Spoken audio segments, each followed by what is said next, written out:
Good morning students. ਅੱਜ ਦੇ ਇਸ ਲੈਕਚਰ ਦੇ ਵਿੱਚ ਅਸੀਂ ਲਰਨ ਕਰਾਂਗੇ ਕਿ ਰੇਸ਼ੋ ਐਨਾਲਿਸਿਸ ਦੇ ਵਿੱਚ ਡਿਫਰੈਂਟ ਲਿਵਰੇजेस ਜਿਹੜੀਆਂ ਹੈਗੀਆਂ ਉਹ ਕਿਸ ਤਰ੍ਹਾਂ ਨਾਲ ਕੈਲਕੂਲੇਟ ਕੀਤੀਆਂ ਜਾਂਦੀਆਂ ਆ। ਸਟੂਡੈਂਟਸ ਲਿਵਰੇजेस ਨੂੰ ਅਸੀਂ ਤਿੰਨ ਕੈਟਾਗਰੀਜ਼ ਦੇ ਵਿੱਚ ਡਿਵਾਈਡ ਕਰਦੇ ਆ। ਸਭ ਤੋਂ ਪਹਿਲੀ ਕੈਟਾਗਰੀ ਹੈ ਫਾਈਨੈਂਸ਼ੀਅਲ ਲਿਵਰੇਜ।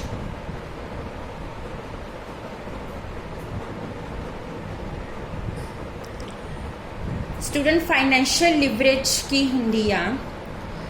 फाइनैंशियल लिवरेज नूं ट्रेडिंग ऑन इक्विटी भी कहा जाता है।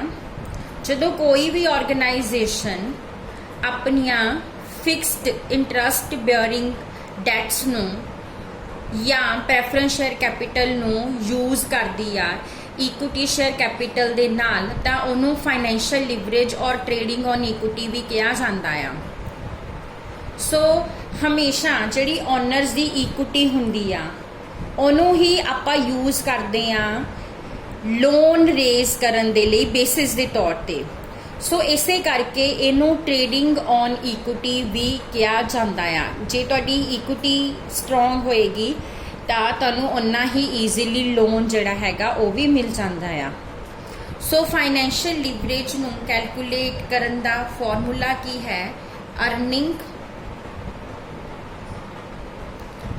Before interest and tax. इनू असी EBIT भी बोलते हैं। Earning before interest and tax divide by earnings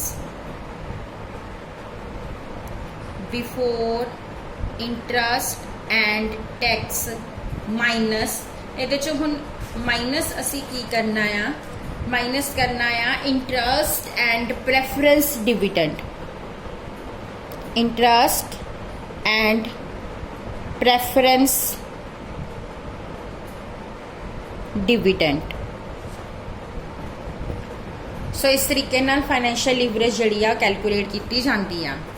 second leverage साडी है operating leverage. Okay students, operating leverage की हुंदी आ। ऑपरेटिंग लिवरेज की हुंदी आ कि तुसी अपने ऑपरेशनस दे नाल जो भी तुहाडा काम आ उहदे नाल कितना प्रॉफिट अर्न कर रहे हो उहनूं असी ऑपरेटिंग लिवरेज कहने आ। और इनू कैलकुलेट करन दा फॉर्मूला की हुंदा कॉन्ट्रीब्यूशन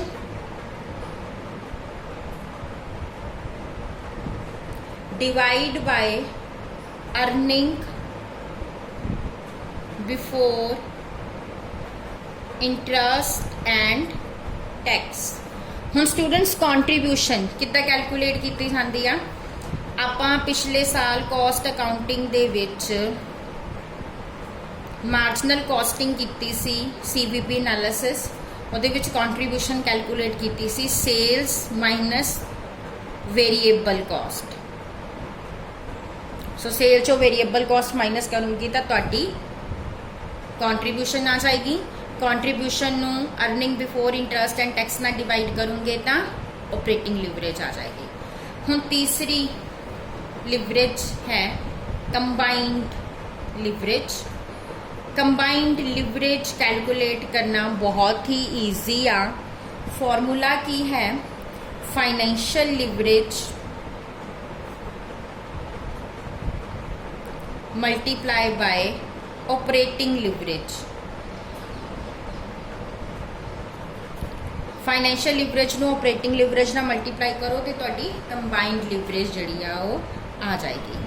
हुण असीं की करते हैं, कोई क्वेश्चन सॉल्व करते हैं और होर बैटर वे दे नाल इनू अंडरस्टैंड करते हैं भी किस तरह नाल कैलकुलेट कीतियां जांदियां आ।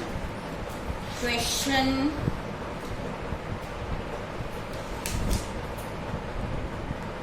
ओके स्टूडेंट्स, क्वेश्चन नंबर 45 देखो। An analytical statement of AB company is shown below and it is based on the output level of 80,000 units. Sales दित्तियां होइयां 9,60,000 दियां and variable cost दित्ती हुई आ 5,60,000 दी and revenue before fixed cost है 4 lakh, fixed cost है 2,40,000 and उस तो इलावा इंटरस्ट भी गिवन एंड टैक्स भी गिवन और असी कैलकुलेट करनी आ operating leverage, financial leverage and combined leverage. So सब तो पहला कैलकुलेट करते हैं, स्टार्ट करते हैं ऑपरेटिंग लिवरेज के नाल।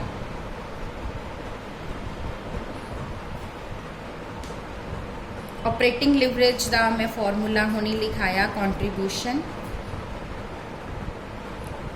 Divide by EBIT। हुण स्टूडेंट्स इस क्वेश्चन दे विच सेल्स हैगियां 9,60,000 दियां एंड वेरीएबल कॉस्ट हैगी 5,60,000 दी। सो साडी कंट्रीब्यूशन कितनी है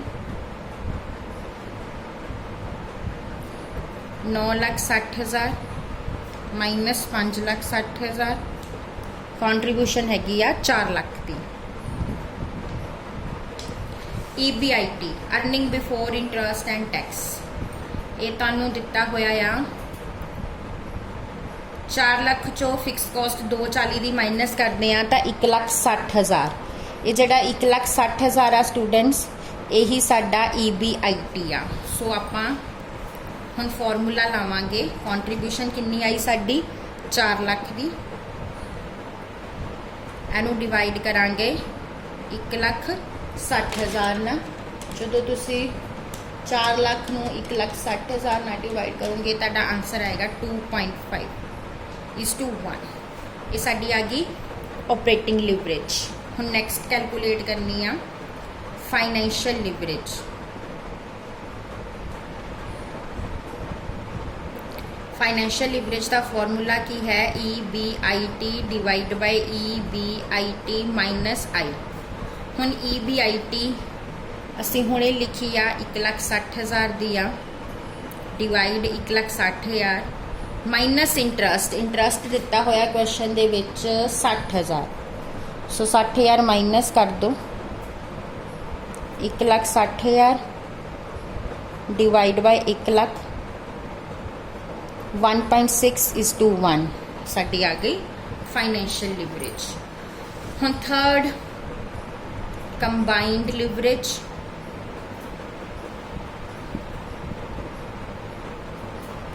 कंबाइंड लिवरेज कैलकुलेट करन दे लई असी फाइनैशियल लिवरेज नू ऑपरेटिंग लिवरेज नाल मल्टीप्लाई करना है। फाइनैशियल लिवरेज आई आ 1.6 एंड ऑपरेटिंग आई आ 2.5। सो 2.5 नू 1.6 ना मल्टीप्लाई करांगे साडा आंसर आएगा 4:1। सो इस तरीके नाल स्टूडेंट्स लिवरेजिस जड़ियां हैगियां कैलकुलेट कीतियां जांदियां। Thank you.